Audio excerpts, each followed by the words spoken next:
Is there a limit for a dual citizen to stay in the Philippines? Definitely not. As a dual citizen, you can stay in the Philippines indefinitely. As a Filipino citizen, one to sawa po yung pagstay ninyo sa Pilipinas. Kahit gaano katagal.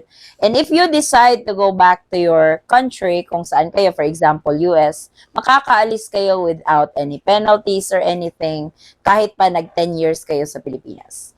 The only thing that you need to check kung dual citizen ka sa isang particular na bansa, alamin ninyo kung okay lang ba sa particular na bansang ito, sa foreign country, kung wala ka doon indefinitely. Kasi may iba na inaalaw lang ang isang dual citizen na mag-overseas for 6 months. So, importante alam ninyo yun, kabayan, para walang conflict on your status as a dual citizen of these countries.